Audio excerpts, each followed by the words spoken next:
मैं अभिषेक प्रकाश फिर से लेके आया हूँ आप लोगों के बीच। कल हम लोगों ने डाइस चैप्टर को पढ़ा था। डाइस में हम लोगों ने देखा था कि डाइस के दो प्रकार होते हैं।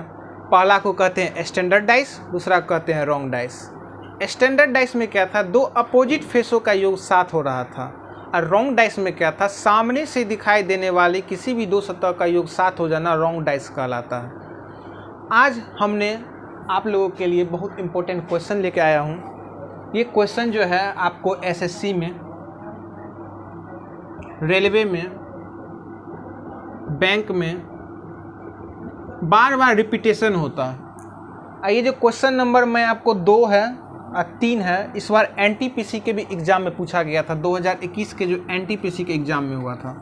आप मेरे साथ मात्र 2 मिनट बने रहिए, इसके बाद आप इस क्वेश्चन को मात्र 10 सेकंड में हल कर दीजिएगा। तो अभी तक में हम लोग ने देखा था कि डाइस दो प्रकार के होते हैं। अगर आपने मेरा डाइस का पहला चैप्टर नहीं पढ़ा है तो आप जा कर के मेरे सब्सक्राइब कर सकते हैं, लिंक में जाके आपको डाइस का पहला क्लास मिल जाएगा। तो आइए हम लोग क्वेश्चन को हल करते हैं।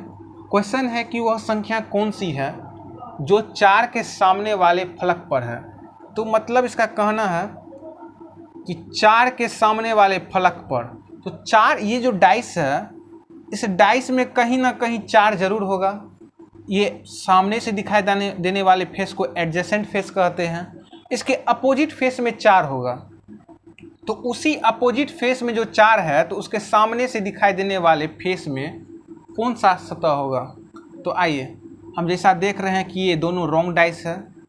तो रॉन्ग डाइस में कम से कम आपको 2 डाइस देगा, तभी इसका अपोजिट फेस निकालना संभव है। रॉन्ग डाइस में कम से कम 2 देगा डाइस, तभी अपोजिट फेस निकालना संभव है। क्योंकि रॉन्ग डाइस में एक डाइस से नहीं निकाला जा सकता अपोजिट फेस। तो कैसे पता चलेगा कि रॉन्ग डाइस है? तो देखिए, सामने से दिखाई देने वाली 2 सतह का योग 7 हो गया। 5 2 7, 6 1 7, पता चल रहा है रॉन्ग डाइस है। तो अपोजिट फेस समझिएगा कैसे निकलता है।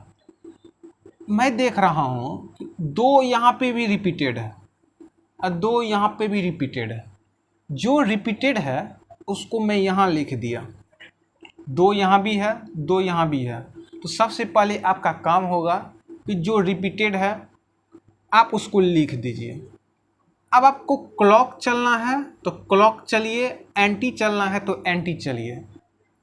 तो मैं क्लॉक से पहले ले रहा हूँ। तो 2 के क्लॉक में मैं देखा 5, तो 5 को मैं 2 के बगल में लिख दिया। 5 के क्लॉक में था 3, तो मैंने 5 के बगल में 3 लिख दिया। तो इस डाइस का मेरा काम ख़त्म हो गया। अब मैं आता हूँ इस डाइस में। तो 2 यहाँ भी था, 2 यहाँ भी था। जो रिपीटेड था उस रिपीटेड को उसके नीचे लिख दीजिए। 2 यहाँ भी रिपीटेड है, 2 यहाँ भी है। अब मैंने इसमें क्लॉक लिया था तो इसमें भी क्लॉक लूँगा। ऐसा नहीं करूँगा कि इसमें क्लॉक तो इसमें एंटी, नहीं, क्लॉक तो दोनों में क्लॉक, एंटी तो दोनों में एंटी। तो मैं 2 के क्लॉक में गया तो 1 आया, तो मैंने 2 के बगल में 1 लिख दिया। 1 के क्लॉक में गया तो 6 आया, मैंने यहाँ 6 लिख दिया। तो अब तक में मैंने देखा कि 5 का अपोजिट 1 हो गया, 3 का अपोजिट 6 हो गया। हम लोग जानते हैं कि लूडो के पासा पे मात्र 6 सतह होता है, 1 2 3 4 5 6। तो अभी तक हम लोगों ने देखा 1 आ गया, 2 आ गया, 3 आ गया, 4 अभी तक नहीं आया है। तो 2 का अपोजिट 4 हो गया। हमें मांग किसका रहा था? 4 का। तो 4 का अपोजिट क्या हो गया? 2। तो हमारा आंसर हो गया 2। आप क्वेश्चन नंबर 2 समझिएगा। क्वेश्चन नंबर 2 कह रहा है 1 का विपरीत क्या होगा। यह क्वेश्चन बहुत ही इम्पोर्टेंट है। इस बार एनटीपीसी में भी पूछा है, 2021 में जो हुआ था। आप इसको वीवीआई लिख सकते हैं। तो इसमें जो होता है मेरे दोस्तों, इसका एक चीज़ आप समझिएगा। एक घर छोड़कर जो एक घर होता है, एक दूसरे का अपोजिट होता है। एक घर छोड़ करके एक घर होता है, एक दूसरे का अपोजिट होता है। दूसरी बात को याद रखना है, जो घर सटा हुआ होता है वह कभी भी एक दूसरे का अपोजिट नहीं होता। जैसे कि 1 के घर में सटा हुआ है 6, तो 1 का अपोजिट कभी भी 6 नहीं हो सकता। 1 के घर में सटा हुआ है 2, तो 1 का अपोजिट कभी 2 नहीं हो सकता है। एक घर छोड़ करके जो एक घर होगा एक दूसरे का अपोजिट कहलाता है। एक का अपोजिट, तो एक घर मैंने छोड़ दिया, 3, 3 आ गया। 2 का अपोजिट, मैंने एक घर छोड़ दिया, 4, 4 आ गया। 6 का अपोजिट, 6 यहाँ है ना, 5 यहाँ है ना, और 6 और 5 सट नहीं रहा है, तो 6 का अपोजिट 5 हो गया। पूछ किसका रहा था? 1 का। 1 का अपोजिट क्या हो गया? 3 हो गया। तो ऑप्शन में ए नंबर। एक घर छोड़ करके जो एक घर होता है एक दूसरे का अपोजिट कहलाता है, याद रखिएगा। अब आइए क्वेश्चन नंबर 3 में देखते हैं। बहुत ही इंपॉर्टेंट क्वेश्चन है क्वेश्चन नंबर 3। आप इसको बहुत वीवीआई कर सकते हैं, ये आपके ग्रुप डी में आने का पूरा आशंका है। मैंने आपको बताया था कि एक घर छोड़ करके जो एक घर होता है एक दूसरे का अपोजिट कहलाता है। तो यहाँ पे भी हम देख सकते हैं एक घर छोड़ करके जो एक घर एक दूसरे का अपोजिट कहलाएगा। मैंने एक के पास एक घर छोड़ दिया तो आ क्या गया? 4, तो एक का अपोजिट हो गया 4। 5 है तो 5 के पास मैंने एक घर छोड़ दिया तो इसके बाद कौन सा आ गया? 3, तो 5 का अपोजिट 3 हो गया। अब 6 है तो 6 के पास मैंने एक घर छोड़ दिया तो इसके बाद कौन सा घर है? 2, तो 6 का अपोजिट 2 हो गया। डाइस में आपको एक बात हमेशा याद रखना है कि अपोजिट फेस कभी भी सेम नहीं हो सकता, सेम फेस कभी भी अपोजिट नहीं हो सकता।